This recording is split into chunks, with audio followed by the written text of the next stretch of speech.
Mais ça va pas du tout les cheveux là. Nouveau projet dans cette vidéo. J'ai mis un peu de temps à la sortir parce que j'ai mis un peu de temps en répétition, une redondance. Il y a un script ou pas dans cette émission?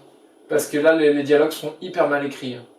Donc j'ai passé pas mal de temps sur ce projet parce que j'étais pas tout à fait satisfait du résultat et j'ai essayé plusieurs modifications. Bah vous verrez. En gros je suis parti d'un pull qui traînait dans mes placards, qui était pas terrible, et j'ai voulu le rendre beau, parce que voilà, c'est ce que je fais, c'est mon métier, je rends les choses belles. Ouais. J'ai voulu l'upcycler, comme on dit dans le game, sauf que, bah voilà, bah ça m'a pris... Allez, vidéo, allez.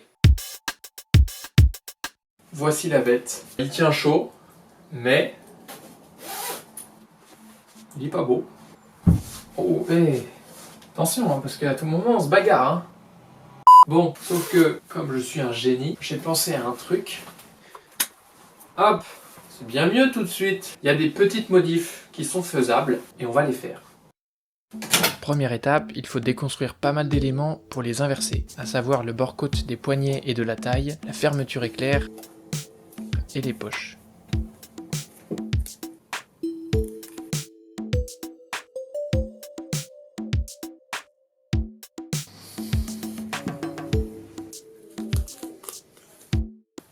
Pour jouer sur les contrastes, je décide de teindre mon bord-côte et ce vieux t-shirt que je vais utiliser pour la doublure.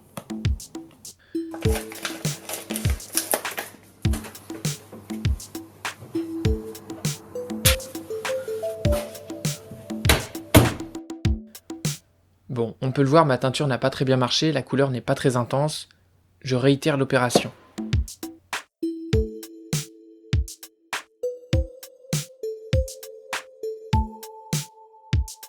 Toujours pour jouer sur les contrastes, j'ai choisi une couleur vive pour la doublure. Ici c'est une sorte de rose fuchsia et je vais l'assembler en patchwork avec le tissu noir du t-shirt que j'ai teint.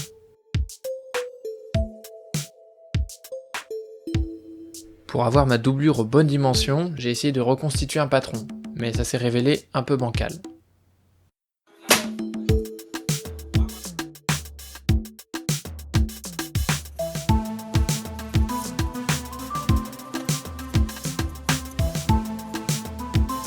Le patchwork c'est sympa, mais c'est super laborieux. J'ai passé un temps fou à désassembler et réassembler mes empiècements pour qu'ils s'arrangent bien entre eux.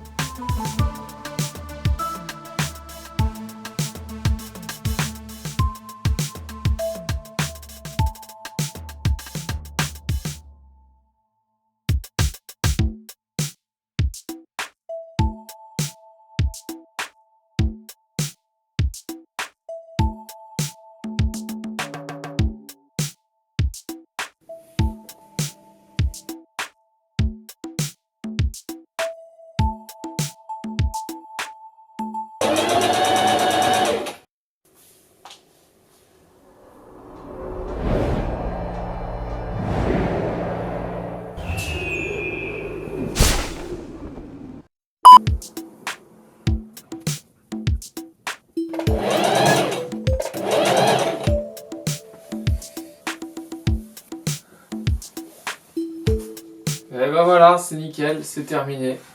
Projet suivant.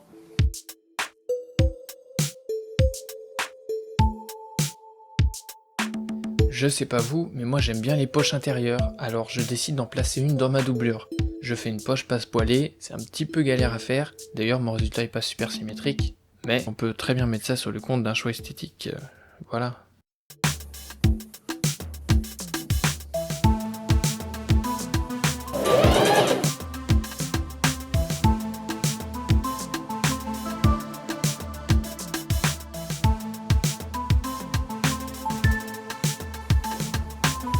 La grande question que je me pose à ce moment-là, c'est est-ce que j'ajoute le bord-côte du tour de taille? Moi je trouve qu'il y a un côté esthétique qui me plaît sans le bord-côte. En même temps, ça donne une structure différente et je suis pas certain du résultat.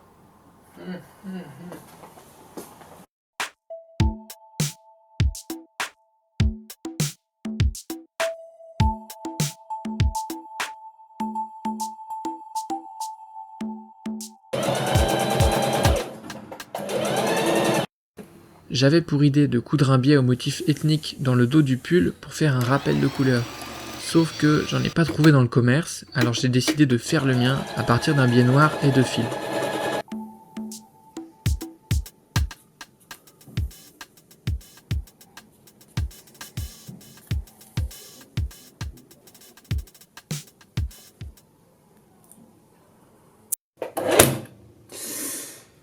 Aïe aïe aïe aïe aïe. J'ai cassé mon aiguille. Bon, c'est des choses qui arrivent, alors moi j'ai démonté ma machine pour pas qu'il y ait une pointe de métal qui se balade dans les mécanismes. Et puis vous pouvez voir que j'en ai profité pour nettoyer un peu la poussière parce que c'était nécessaire. Et en fait, j'ai pas trouvé mon bout d'aiguille parce que il était dans mon tissu. Bon, mon idée de biais est pas du tout convaincante, ça joue sur l'élasticité de la doublure et ça fait un bourrelet chelou. Du coup, je tente plusieurs solutions pour annuler cet effet.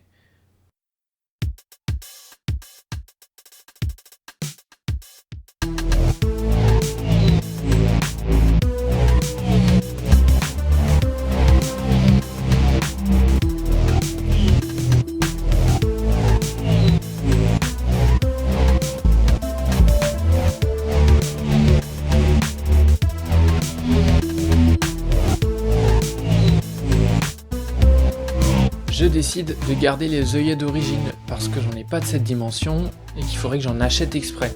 Flemme.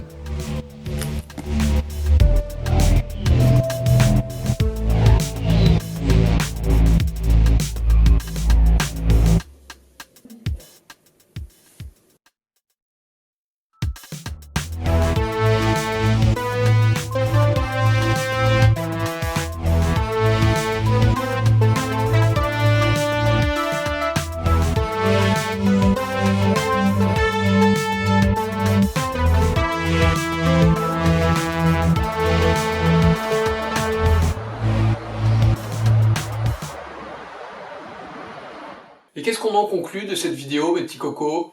Bon, vous avez vu le résultat comme moi, il n'est pas archi convaincant.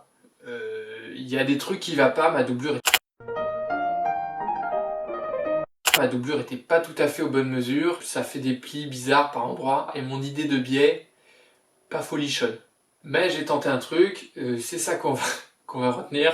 Oui, il a essayé, il a raté, mais il a essayé. Donc mettez un pouce parce que vous avez trouvé ce contenu génialissime, et pensez à vous abonner, parce que vous m'adorez quoi. Normal.